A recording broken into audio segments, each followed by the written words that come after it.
ley de secretos elimina clasificación de reserva y achica su ambición original, revela en exclusiva Telenoticias. Proyecto de reforma a ley de secretos mantiene los riesgos a la libertad de expresión y es casi una nueva ley. Ministerio Público presenta recurso de inconstitucionalidad a reforma de ley de presupuesto que faculta pacto de impunidad. PNUD introduce proyecto para derogar pacto de impunidad y otros artículos inaplicables. Retorna Jiménez Mayor y dice que sigue en la pelea contra la impunidad y la corrupción en Honduras. Finanzas dice que suspensión de fondo departamental es parte de regulaciones más profundas y transparentes. Muchas ONGs han pervertido su camino dañando a quienes hacen buena labor, afirma Julieta Castellanos. Introducen proyecto para limitar el uso de las redes sociales que promuevan odio y discriminación. Sepultan víctimas por el derrumbe a causa de las lluvias en el sector de Sinaí, en Omoa Cortés. Militares rinden homenaje a la morenita de Honduras y peregrinos empiezan a copar la basílica. Freddy Nájera a juicio oral y público el 12 de marzo y cierran querella contra depurador. Este es su noticiero TN5 Estelar, desde los estudios del Centro de Noticias Televicentro, para Honduras y el mundo, con Renato Álvarez y Cristina Rodríguez. Muy buenas noches, Honduras. Bienvenidos a Telenoticias. La noticia del día es presentada por Miller. It's Miller Time. 4 de las víctimas del derrumbe en Monte Sinaí fueron sepultadas este día en 2 comunidades diferentes de Cuyamel. Para los habitantes de la zona, este es uno de los hechos más lamentables que dejaron las lluvias en Omoa y comunidades aledañas, destacando también los daños económicos al partirse la carretera que de Omoa conduce a la frontera con Guatemala por el sector de Corinto. Uno de los momentos más lamentables que este día experimentaron parientes y vecinos de las 5 personas que perecieron soterradas en la aldea Monte Sinaí de Cuyamel fue cuando se encontró el cadáver del menor Gerson Daniel Gámez, de 20 meses. Nosotros andábamos pescando río abajo y bueno, ya andábamos así pescando. De ahí un señor que iba a traer leña nos dijo que me llamó a mí, me dijo que fuéramos a ver ahí, me dijo que puro muñeco, que parecía niño. Entonces fui a ver yo y ya reconocí al niño que era el de arriba, el del derrumbo. Entonces venimos y con el otro compañero que andaba pescando lo sacamos y lo traímos hasta acá.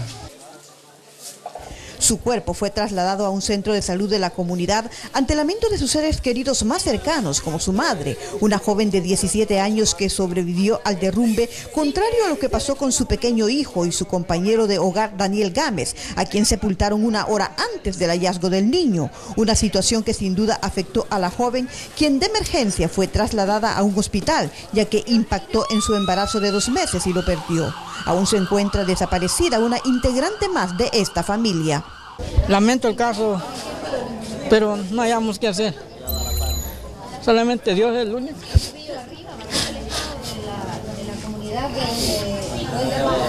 Solo falta de encontrar a doña Clotilde. La muerte de estas 5 personas, 4 sepultadas este día y otra más que aparentemente se ahogó, son el resultado del impacto de las lluvias en Omoa y comunidades aledañas donde ya se comenzó con la reparación de la vía que colapsó a la altura del puente de Tegucigalpita. Durante las primeras horas de este día y aún por la tarde no llovió y eso permitió que se agilizaran los trabajos de reparación en esta carretera que según las autoridades podría estar habilitada ya el domingo. Entre tanto, la única opción para cruzar, pero caminando, sigue siendo esta plancha y los productores de la zona lo resienten, entre ellos este exsecretario de Agricultura. Y luego empezar con lo que es la reconstrucción del municipio, ¿verdad? Si usted ve a todo lo largo de la carretera se aprecia el asolvamiento de los ríos y quebradas, el desbordamiento a la orilla de estos ríos y quebradas y todo el impacto que ha tenido en cientos de manzanas de pastizales que se han perdido, en miles de ganaderías que están aquí afectadas, y también en la zona de la montaña ahí hay café, hay cacao, hay cardamomo que también no está pudiendo salir. Hasta esta tarde, este motorista tenía 2 días de permanecer estacionado con carga de naranja. El producto que llevamos pues es delicado, se está pudriendo ya. ¿Naranjas? ¿De dónde las traen? De Colón. De Colón las traemos, sí. Ya 2 días acá. ¿Y para dónde las lleva? ¿A qué sector de Guatemala? Vamos hasta Mazatenango de Guatemala, ya cerca de la frontera de México.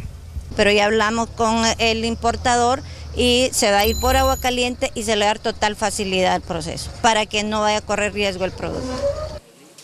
Entre tanto, y como parte del ambiente que predomina en la zona, la solidaridad ha llegado con donaciones para quienes permanecen en los albergues.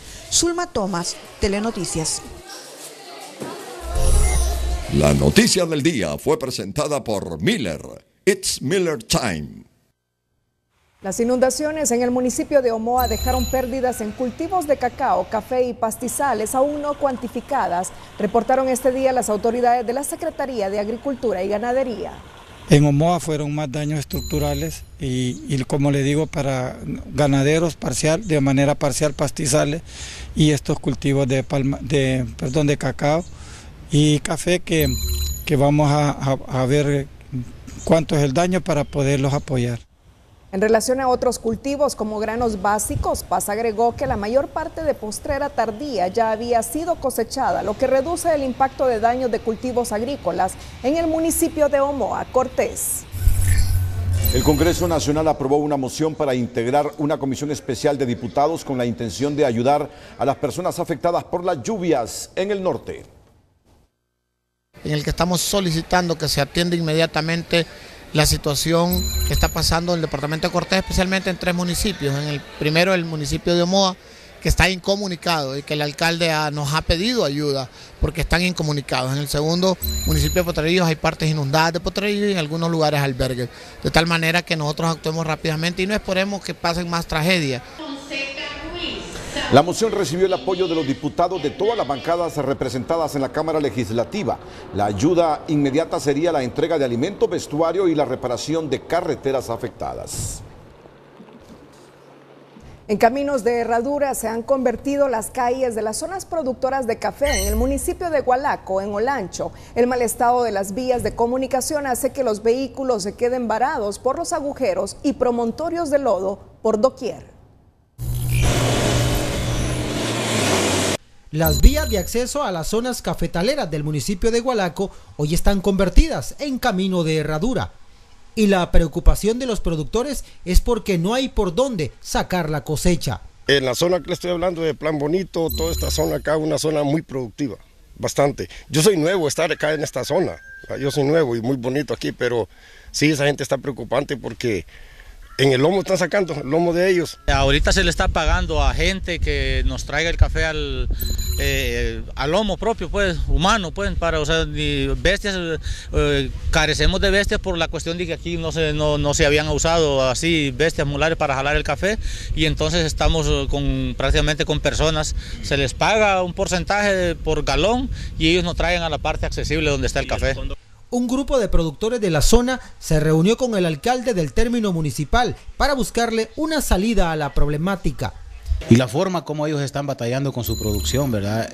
Yo creo que eso me motiva, pues, para poder estar en contacto con ellos y solamente esperar tener toda la documentación respectiva para poder ayudar en parte a resolver este problema que ellos actualmente están viviendo. Este municipio es uno de los que en Olancho mayor producción de café reporta. Sin embargo, hasta hoy se siguen preguntando ¿y el fondo cafetero qué hace?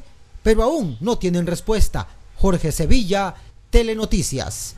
Nuestro experto César Quintanilla nos dice que las lluvias se alejan del norte del país.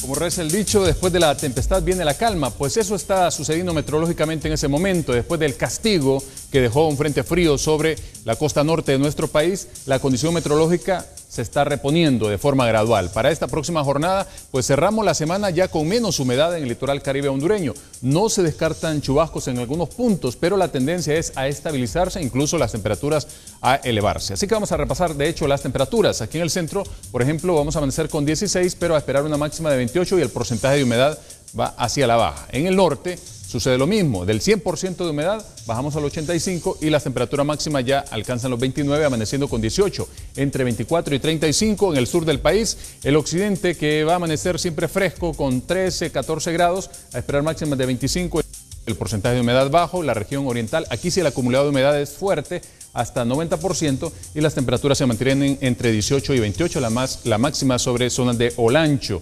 Y pues en estos puntos, específicamente hacia el departamento de Colón, posiblemente Islas de la Bahía y el departamento de Gracias a Dios, ahí se concentra la humedad para esta próxima jornada, y en el resto, ya en zonas de Omoa, la condición mejora. De hecho, este es el panorama para horas de la tarde, horas finales de la tarde, sobre áreas de Olancho, y Gracias a Dios es donde podrían presentarse esos chubascos dispersos, y de presentarse en Cortés serían en volúmenes muy bajos. Finalmente, les cuento que el oleaje pues también está cediendo. Después del oleaje fuerte que se mantuvo en el Caribe, retrocede y la condición es estable para las próximas 24 horas. Y una fuerte tormenta de polvo del Sahara ha caído sobre el Atlántico, y como para esta próxima jornada tendremos vientos del noreste, vientos del Caribe llegando a Centroamérica, entonces es posible que muchas partículas lleguen a Centroamérica porque están alcanzando las islas del Caribe. Así que la gente que padece de enfermedades respiratorias, mejor una mascarilla. Bueno, los espero con más noticias en TN5 Matutino. A estar pendientes, por favor.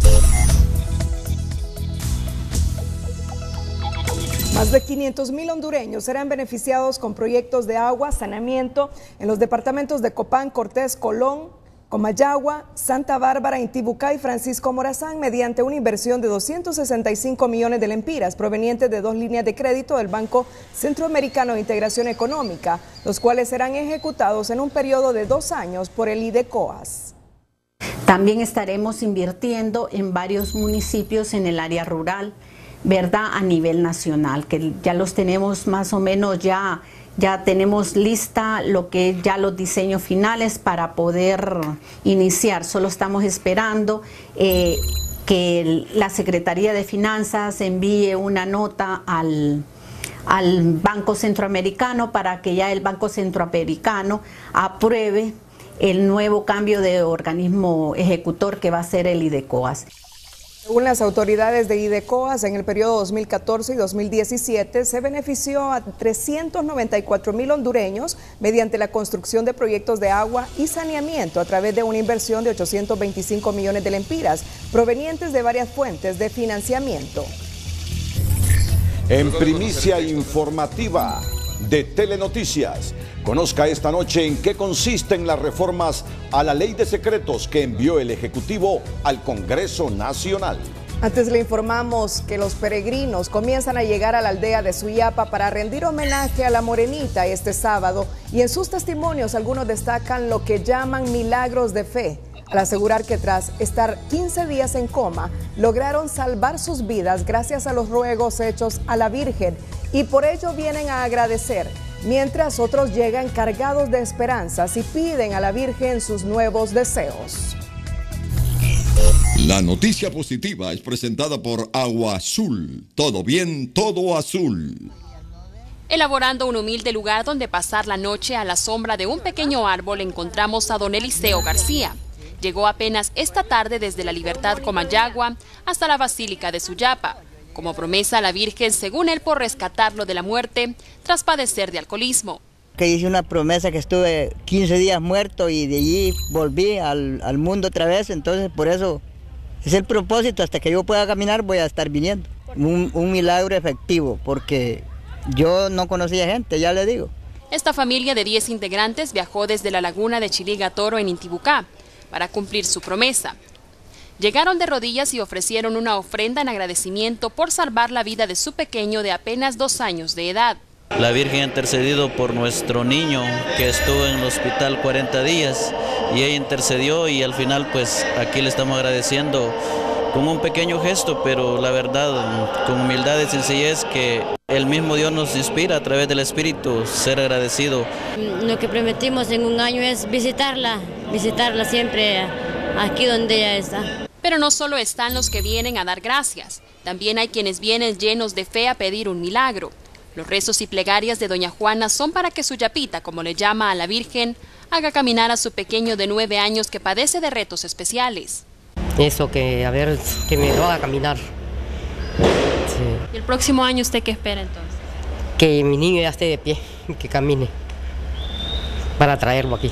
Cada 3 de febrero los hondureños celebran el cumpleaños de la Virgen de Suyapa. Para este año se esperan no menos de 2 millones de feligreses lleguen hasta su morada. Cientos de feligreses de todas partes del país continúan llegando hasta aquí, la Basílica Menor de Suyapa, para dar gracias, pagar sus penitencias y conmemorar el 271 aniversario del hallazgo de la patrona de Honduras. Gabriel Andino, Telenoticias. La noticia positiva fue presentada por Agua Azul. Todo bien, todo azul. El precio del dólar y el euro es presentado por Backcredomatic. Ahorras para cada momento de la vida.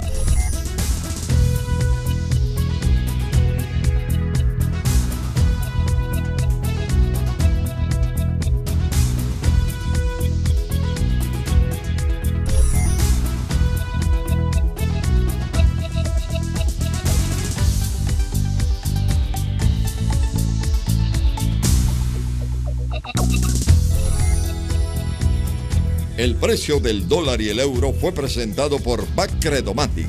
Le damos valor a tus ahorros.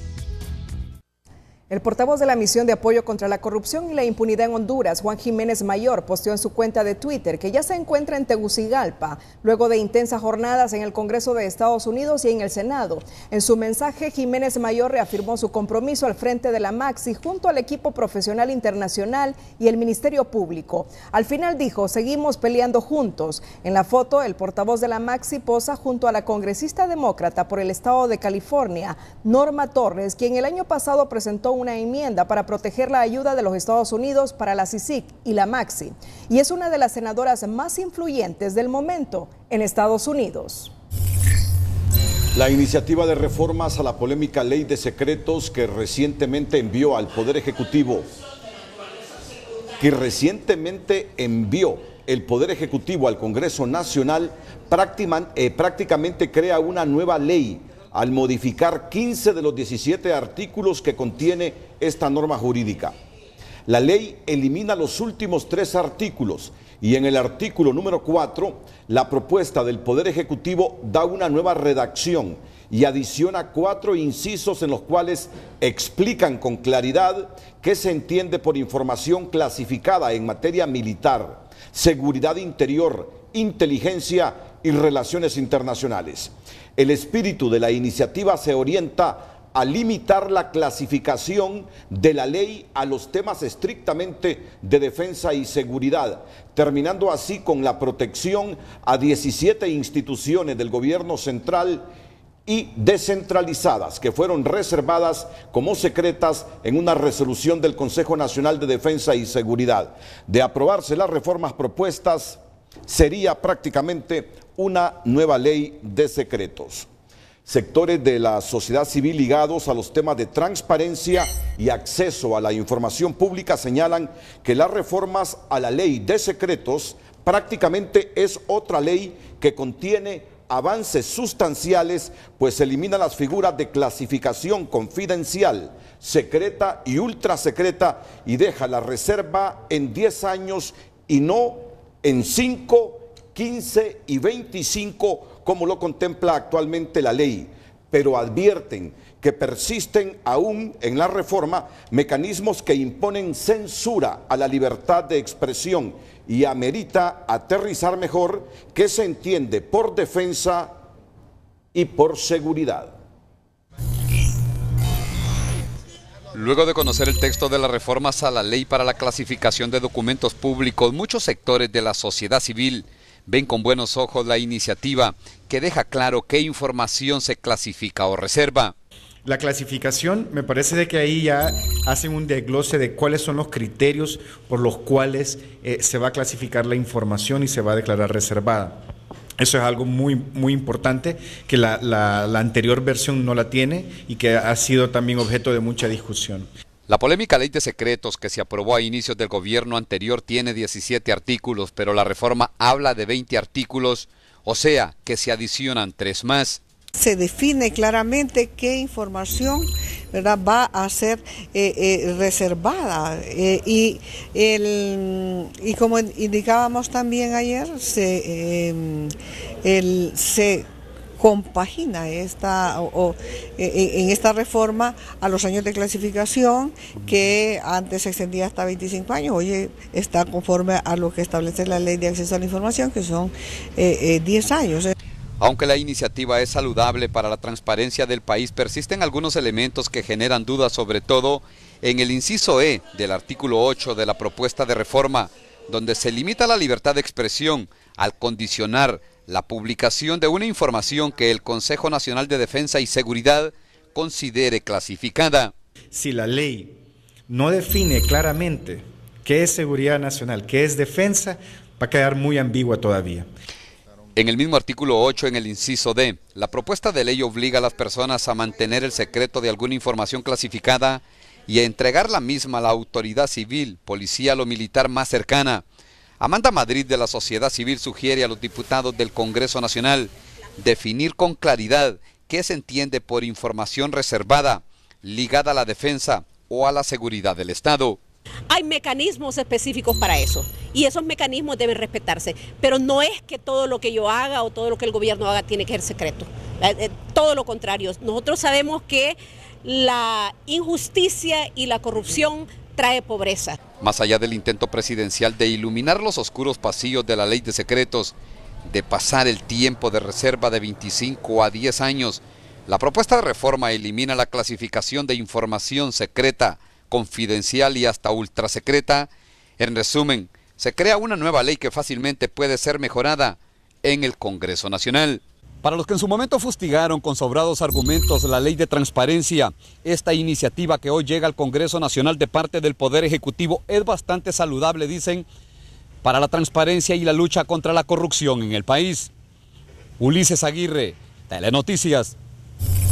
El director de la Pastoral Social Cáritas, padre Germán Calix, reaccionó sorprendido luego que en el Congreso Nacional se presentaran varias iniciativas encaminadas a realizar reformas electorales. Según el padre Calix, estos son temas que obligatoriamente se deben abordar en la mesa de diálogo y no deben ser aprobadas de manera unilateral por parte de los congresistas. Se corre el peligro de parchar las reformas que deben ser profundas, cuestionó el prelado.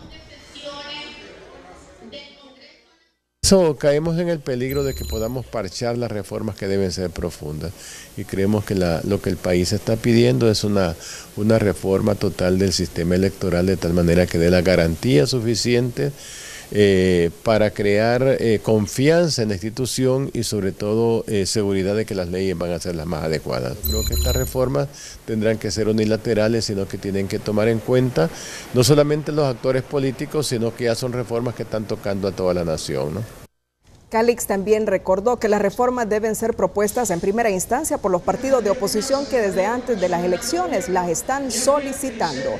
En su primera semana de sesiones, el Congreso Nacional arranca sometiendo a dictamen importantes reformas político-electorales como el tema de las mesas electorales y los diputados por distritos, aspectos que han empezado a ser cuestionados por algunos analistas al indicar que se están adelantando a los acuerdos que al respecto puedan surgir del diálogo nacional como para curarse en salud antes de tiempo. Para la reconocida abogada Ana Pineda, el Poder Legislativo no puede actuar de forma aislada en promover reformas electorales como agenda propia. Recuerda que muchos diputados son autores de la actual crisis política. Recordemos que los problemas que hasta ahora Honduras enfrenta en materia político-electoral es consecuencia de una clase política indolente que no ha sabido representar los intereses generales de la sociedad. Y en este caso en particular no se puede estar manejando agendas de manera dispersa. El exfiscal general Edmundo Orellana coincide con Pineda al asegurar que la sociedad no necesita distractores en la búsqueda de solución a la crisis. Las reformas deben ser acompañadas por el calor de las fuerzas políticas. Si ha tomado una decisión la Junta Directiva individual, autoritaria como siempre lo hacen, pues se ha de imaginar cualquiera que lo están haciendo con propósitos exclusivamente distractores, porque no creo que en el fondo quieran ellos una reforma electoral. Edmundo Orellana explica que toda reforma electoral debe pasar por el diálogo nacional con la mediación de expertos internacionales. Que decidan esas fuerzas políticas en ese diálogo, que el Congreso Nacional lo aborde. lo discuta y lo apruebe, pero no que sea de iniciativa del Congreso, porque el Congreso ha perdido credibilidad. Ante las críticas, el diputado del Partido Nacional, Reinaldo Ecónomo, asegura que la intención del Congreso es dar los primeros pasos para después integrar las reformas a las decisiones que se definan en el diálogo nacional. Es iniciar el proceso, pero el proceso debe ser incluyente, que forme parte de toda la sociedad de tal manera que se hayan escuchado para que las reformas no solo sean en el tema presidencial, de diputados, sino también en el tema de mesas electorales, en el tema de la transparencia de los procesos. La reforma debe ser una reforma integral. El Congreso Nacional ya integró una comisión especial de diputados para reformar varios artículos de la ley electoral en relación a las mesas receptoras, los distritos electorales, y este día presentó un proyecto de decreto para reglamentar el voto electrónico. Se instituye en todo el ámbito de la República de Honduras el sistema del voto electrónico a través de la urna electrónica para la elección de todos los cargos de elección popular, el que se elegirá a partir de las elecciones generales internas y generales 2021, adaptando las medidas necesarias para tal fin. Los analistas recomiendan a los parlamentarios no adelantarse en la discusión de las reformas electorales para evitar generar más conflicto mientras se buscan soluciones a la actual crisis política y enmendar los errores del pasado. Darío Rosales Castro, Telenoticias. Más adelante aquí en el Noticiero Líder, el PINU presenta proyecto para derogar pacto de impunidad, que es lo mismo que las reformas a la ley de presupuesto. Y el Ministerio Público introduce recurso de inconstitucionalidad contra esas reformas.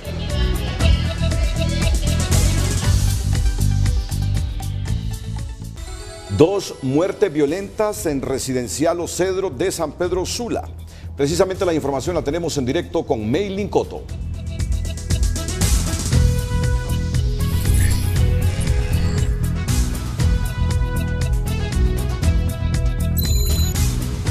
Muy buenas noches, Renato. Efectivamente, y es que esta noche dos hombres han sido asesinados a balazos al interior de una vivienda en residencial Los Cedros, aquí en San Pedro Sula, y es que según la versión que han dado aquí en la escena, los sujetos ingresaron a la residencial burlando la seguridad, haciéndose pasar como policías. Al ingresar, pues golpearon al dueño de la vivienda, ingresaron y asesinaron a los dos hombres que eran visitas del dueño de la vivienda. Uno de ellos ha sido identificado como Luis Fernando Pinto Romero. Posteriormente, los hechores se dieron a la fuga en un vehículo Tacoma y fueron capturados a unas cuadras de esta residencial, entre la residencial Merendon Hill y entre el desvío Armenta, en unos potreros. Al momento de la captura, uno de ellos resultó herido y fue trasladado a un centro asistencial, mientras que el otro supuesto delincuente pues fue capturado cuando se estaba cambiando de ropa. A ellos, aparte del vehículo, se les decomisó 2 armas de fuego.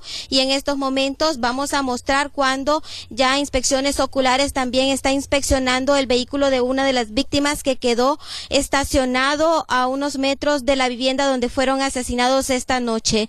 Uno de las víctimas ha sido identificado como Luis Fernando Pinto Romero. La otra víctima aún no ha sido identificada, ya que los familiares se han negado a proporcionarle la identidad a las autoridades. Es lo que le puedo informar desde San Pedro Sula. Vuelvo con usted.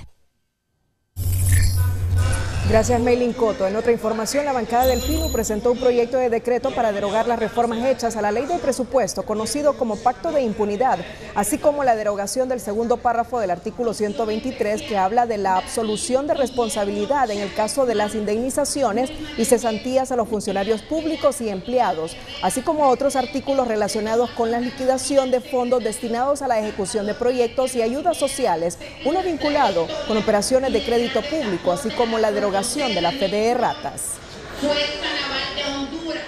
A derogar todos aquellos artículos que fueron aprobados aquí en el Congreso Nacional para quitar al Ministerio Público la acción penal pública, también artículos que son contradictorios entre lo que es la responsabilidad del Estado y de los funcionarios públicos cuando hagan acciones incorrectas en materia administrativa. Además, la diputada Gutiérrez explicó que hay 2 caminos para lograr la derogación de las reformas: la presentación de una iniciativa en el legislativo, obteniendo una votación de 65 parlamentarios, y vía recurso de inconstitucionalidad en la Corte Suprema de Justicia.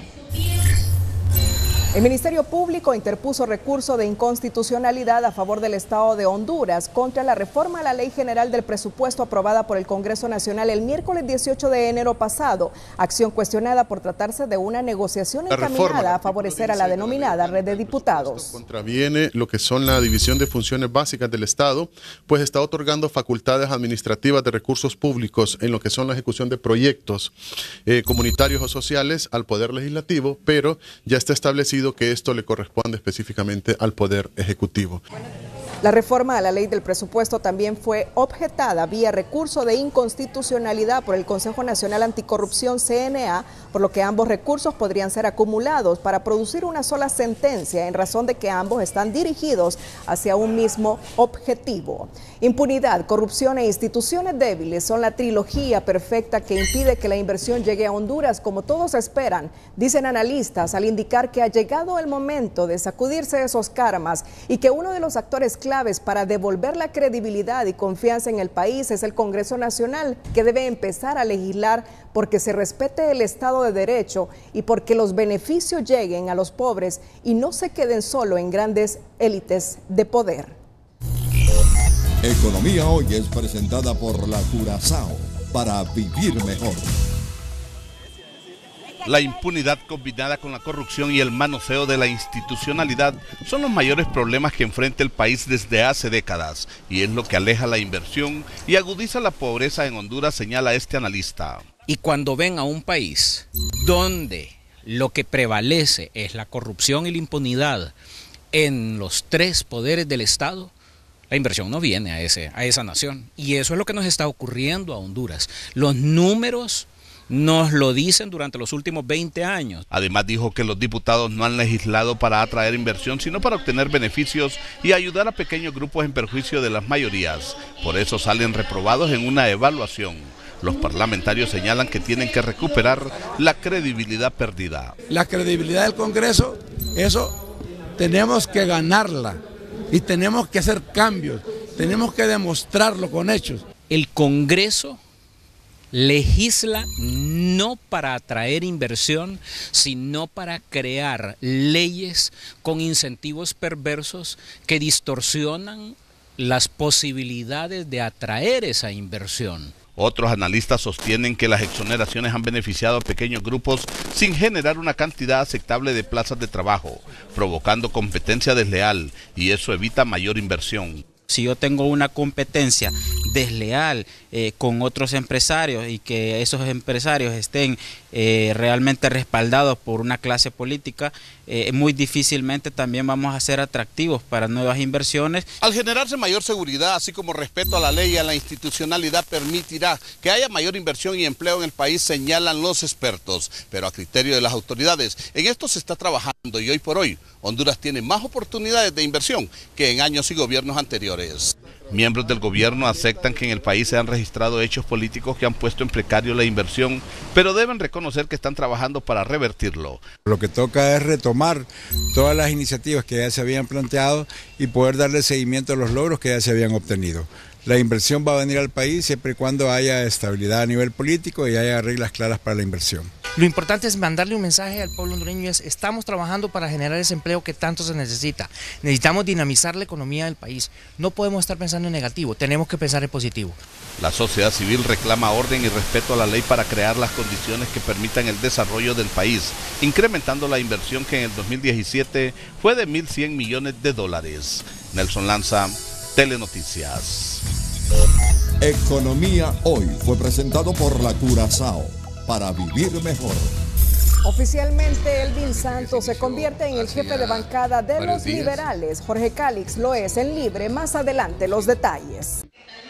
En la sesión del Congreso Nacional, el diputado nacionalista por Santa Bárbara, Mario Bertilio Paz Avión, presentó un proyecto de decreto orientado a regular el odio y la discriminación a través de las redes sociales, fenómeno que se ha incrementado en el país, justificó el parlamentario proyectista al momento de la exposición de motivos.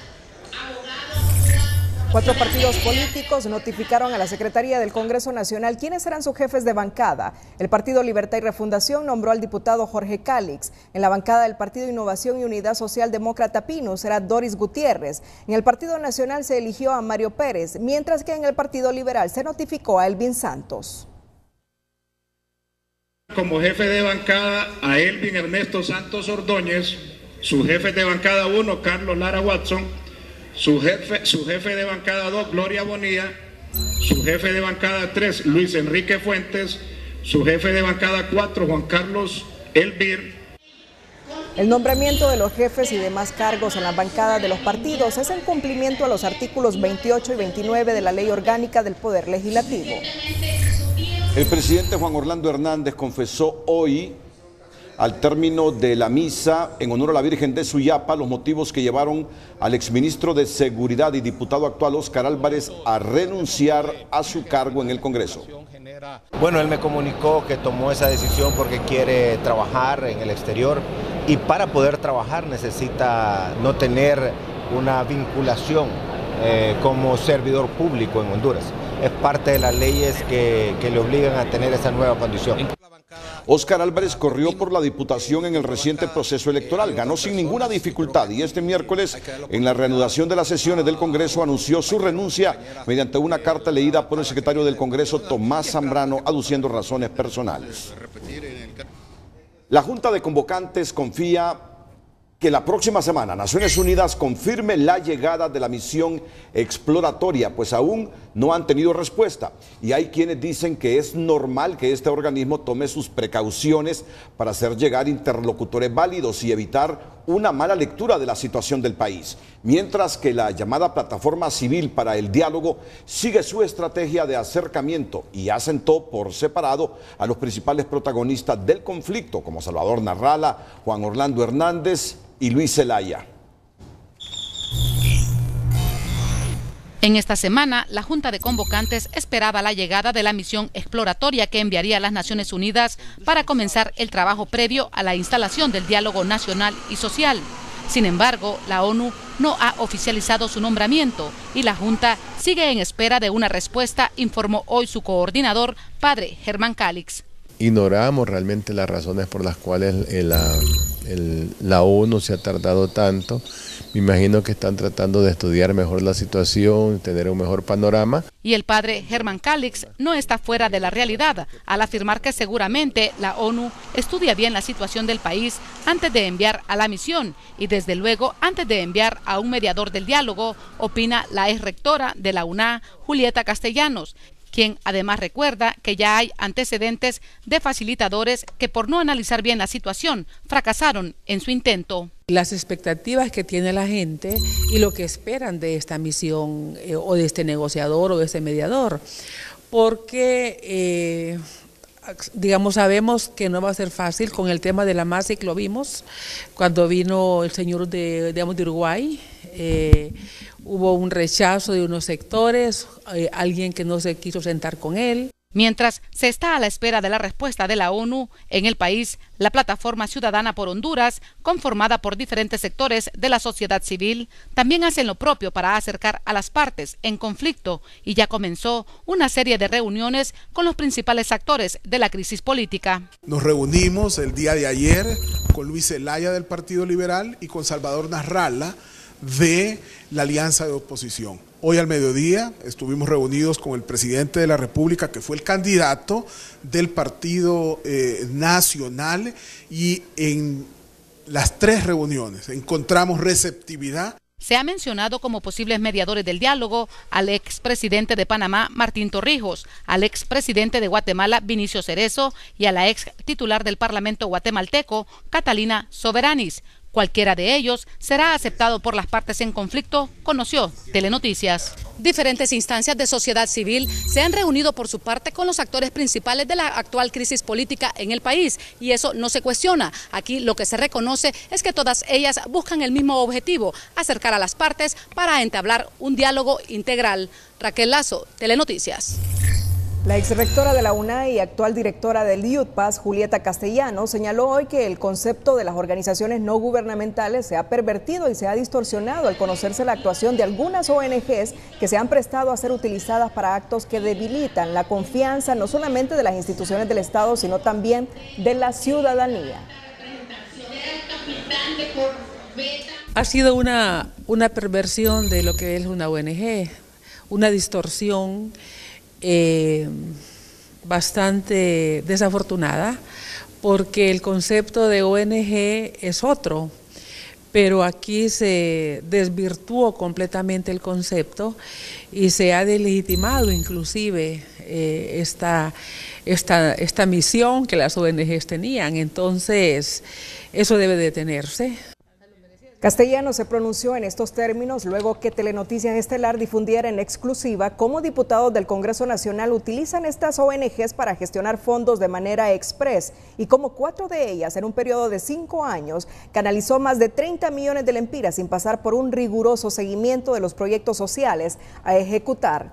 La decisión de la Secretaría de Finanzas de suspender los desembolsos del Fondo Departamental, uno de los mecanismos de los diputados para obtener subsidios, contempla también la inclusión de mecanismos que garanticen que el dinero llega a quien lo necesita, pero para algunos sectores sociales, este tipo de subsidios no debe ser manejado por los legisladores, sino por las comunidades por medio de sus patronatos o asociaciones, incluso los gobiernos locales.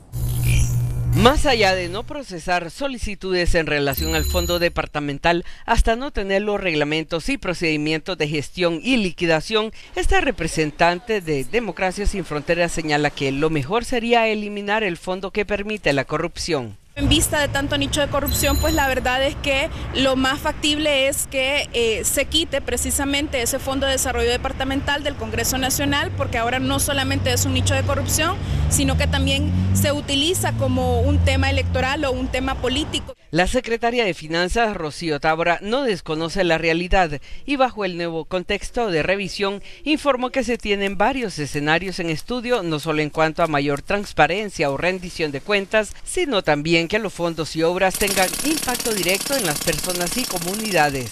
Quizá podamos proponer otros esquemas de utilización de los recursos en las comunidades, porque para complementar inversiones de las instituciones, de las alcaldías, para hacer todo un esfuerzo común en torno a las prioridades de los municipios. El Foro Social de la Deuda Externa afirma que el uso del fondo departamental no ha sido transparente. Tenemos 12 años de tener un fondo departamental, se han ido, yo creo que casi 17.000 millones de lempiras en fondo departamental, que no tiene forma de averiguar cuáles son los resultados concretos.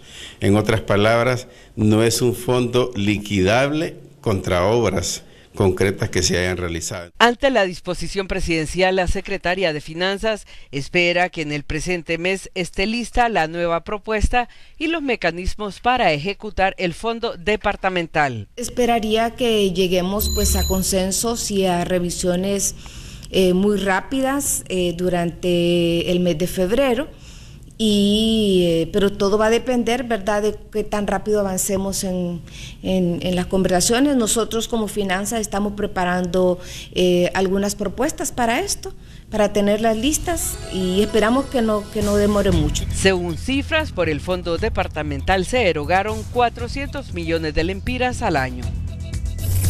Más adelante aquí en el Noticiero Líder. Mientras el expresidente de la Cámara de la Construcción, Alejandro Álvarez, advierte que la generación de empleo no podrá cumplirse si se mantiene el 1.5%, Finanzas ve difícil eliminar este impuesto.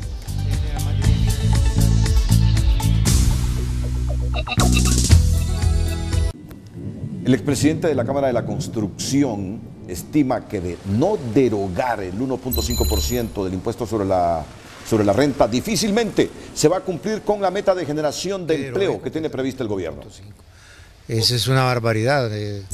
Si usted genera más de 10 millones de lempiras al año en ventas, el gobierno considera que usted debe ganar al menos al 6%, y a veces no es posible. Y si usted gana 2%, el gobierno le quita 1,5%, prácticamente es confiscatorio. lo cual es un gran error. El COEP sostiene que son más de 3.000 millones de lempiras que se le sustrae anualmente a la economía con dicho cobro. Y si este dinero se coloca y se pone a trabajar, generará empleo y también ingresos para el Estado vía cobro del impuesto sobre la venta. La secretaria de Finanzas, Rocío Tábora, dijo que este año es complicado eliminar el 1.5%, puesto que ya está en el presupuesto del presente año fiscal, pero buscarán vías para llegar a consensos con la empresa privada que también se interesa por mejorar los flujos de caja. Hemos estado en diálogos con el sector privado, alguna solución vamos a encontrar seguramente con ellos. Ellos de repente están más preocupados ahora porque se les haga una devolución más rápida de ciertas retenciones, sobre todo de las tarjetas de crédito, y entonces que busquemos, porque les afecta el flujo de caja de sus empresas. La funcionaria indicó que si se elimina el 1.5%, el fisco dejará de percibir entre 1.800 y 2.300 millones de lempiras, pero al hacer cálculos señaló que el empresariado se beneficia con el alto nivel de exoneraciones. El año pasado, si mal no recuerdo, eran como cerca de 23.000 millones de lempiras por exoneraciones. Estamos revisando el inventario de todas esas exoneraciones.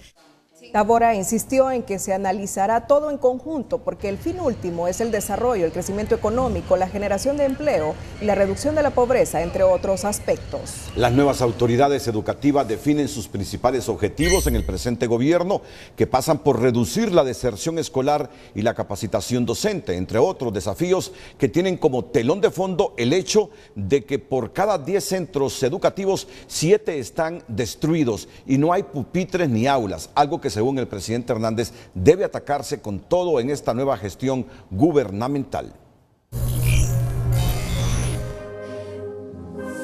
El inicio del año escolar coincidió con el estreno de las nuevas autoridades de educación que al parecer tienen los objetivos definidos a corto, mediano y largo plazo.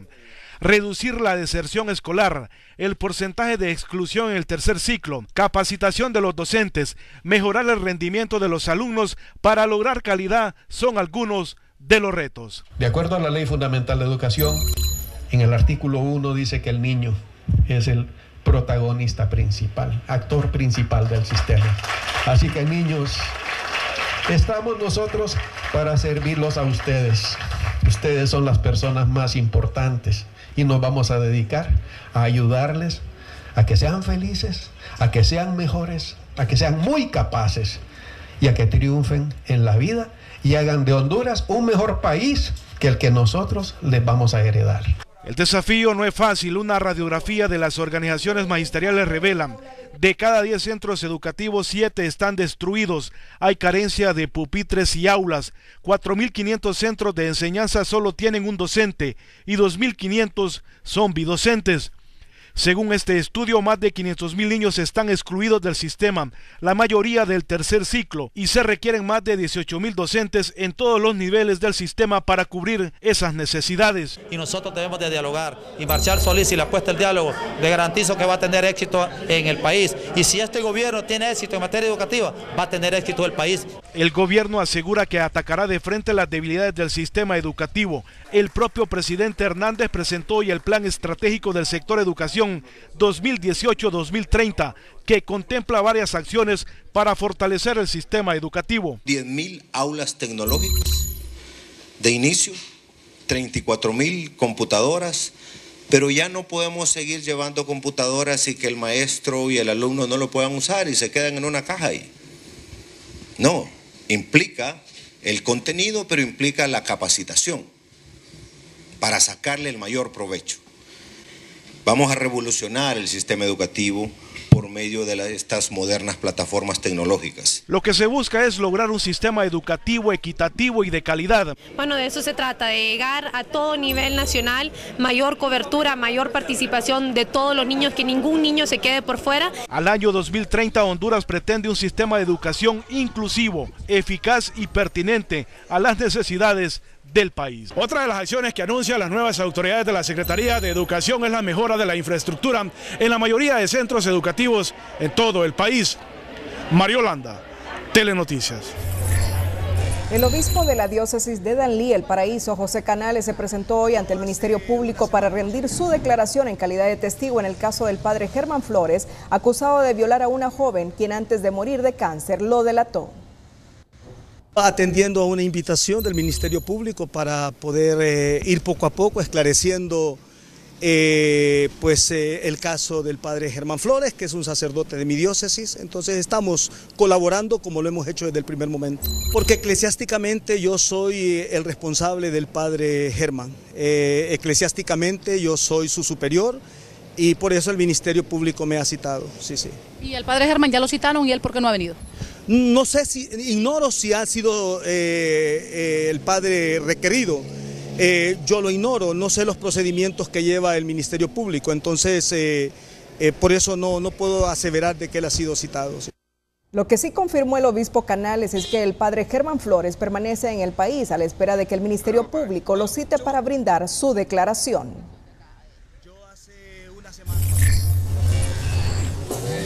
Para el lunes 12 de marzo 2018 se agendó el juicio contra el diputado liberal Freddy Nájera, acusado por un delito de asesinato y tentativa de asesinato. Se admite la totalidad de la prueba propuesta por la Fiscalía y por la defensa legal del imputado. Se ha fechado el juicio oral y público a partir del día lunes 12 de marzo, se ha proyectado toda esa semana para la realización del debate que corresponde en esta causa. Este es un juicio casi una repetición del primero, porque casi son los mismos medios de prueba. A excepción, el Ministerio Público propuso menos medios de prueba que la primera vez. Nosotros propusimos casi la totalidad de los medios de prueba y así fueron admitidos. En aquel momento, 2 magistrados de 3 creyeron en la prueba que presentó la defensa y absolvieron. Esperamos que ahora sean los 3 magistrados de 3 que vean la prueba, crean en la prueba de la defensa y vuelvan a absolver. Esa es la pretensión que tiene esta defensa. En agosto de 2013, el diputado Nájera fue absuelto por duda razonable en el asesinato del ingeniero Claudio Rigoberto Méndez Acosta, ocurrido el 11 de octubre de 2011 en San Esteban Olancho. La sala penal declaró al lugar la casación presentada por la Fiscalía y manda repetir el juicio. La Corte de Apelaciones de Francisco Morazán confirma el auto de formal procesamiento dictado por un juez penal en la causa seguida contra la exministra de Finanzas, Rebeca Santos, acusada por un delito de fraude en perjuicio de la administración pública. La defensa legal de la exfuncionaria intentó un recurso de reposición para revocar la decisión de primera instancia, pero este fue denegado, dando paso a la audiencia preliminar en la que se decidirá si el caso va a juicio. Un tribunal especial integrado por magistrados de la Corte Suprema de Justicia sobreseyó de manera definitiva la querella interpuesta en diciembre de 2016 por el abogado Leonel Núñez, defensor de los policías Emiliano Pérez, Saraí Maradiaga y Víctor Cruz, contra el secretario de la Comisión para la Depuración y Transformación de la Policía Nacional, ingeniero Omar Rivera, a quien acusaban por injurias constitutivas de difamación por informar de la separación de los 3 policías entonces asignados a la posta de Belén. Luego de que el Ministerio Público presentó un requerimiento fiscal, los tribunales sanpedranos dictaron detención judicial contra los agentes de la Policía Preventiva Enoc Alexander Castro, Guillermo Fernel Ferreira y Cristian Joel Viera por el delito de homicidio en contra de Edwin Marcial Castro. La víctima se conducía en su vehículo, supuestamente no hizo un alto, fue entonces que los policías preventivos empezaron a dispararle. Lastimosamente una de las balas se le incrustó en su cabeza, muriendo de manera inmediata. En ese sentido, la Fiscalía considera que los 3 policías sospechosos de este crimen, por tanto, fueron remitidos con detención judicial al batallón en el sector de Naco. La audiencia inicial contra los 3 policías imputados se celebrará el próximo viernes en los tribunales sanpedranos. En posesión de un arma de fuego, celulares y un vehículo turismo, las autoridades policiales capturaron a una banda delictiva conformada por expolicías. Se trata de Carlos Renieri Vázquez López, originario de Tegucigalpa, y Elías Fernando Sosa Martínez, originario de El Paraíso, ambos exmiembros de la desaparecida DNIC. Evin Javier Ruiz Maradiaga, de 22 años de edad, con una orden de captura pendiente por el delito de robo, y Ramón Rosa Cruz López. A todos ellos se les investiga por el delito de asalto a carros repartidores, rastras y negocios en el Valle de Sula.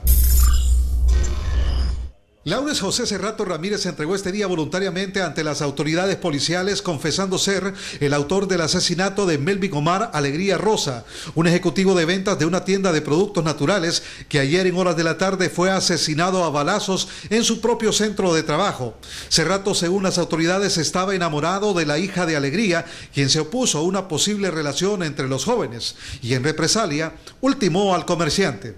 Prácticamente fue porque le prohibió que tuviera comunicación directa con la hija. Eso lo ha confesado él.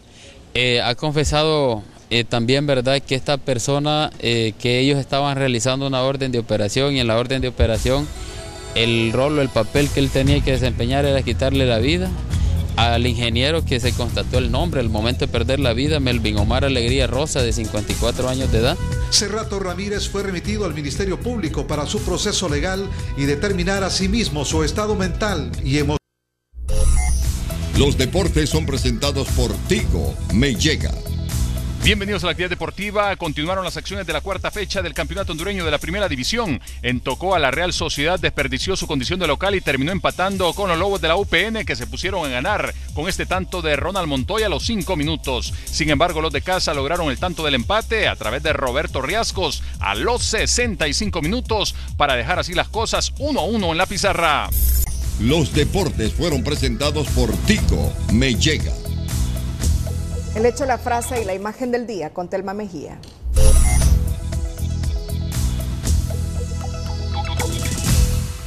Fiscalía presenta recurso ante la Corte para declarar inconstitucional reforma que consagra el pacto de impunidad.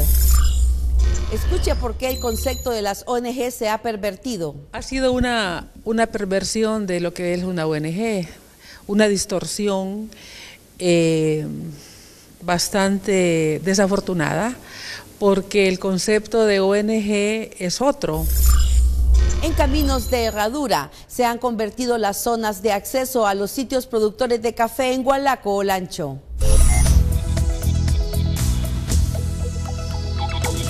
Esta fue la pregunta de Opinómetro Televicentro este día. ¿Cuál es la contribución de los diferentes sectores del país para brindar un espacio de conciliación nacional? Usted tenía 3 opciones, estos son los resultados.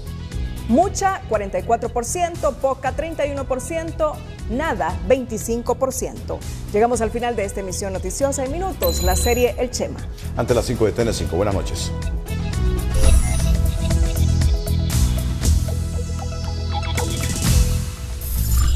Se suicida hijo mayor de Fidel Castro por problemas de depresión, informó La Habana. Propuesta de ley de secretos elimina clasificación de reserva y achica su ambición original, reveló Telenoticias. Pino introduce proyecto para derogar pacto de impunidad y otros artículos inaplicables. Retorna Jiménez Mayor y dice que sigue en la pelea contra la impunidad y la corrupción en Honduras. Finanzas dice que suspensión de fondo departamental es parte de regulaciones más profundas y transparentes.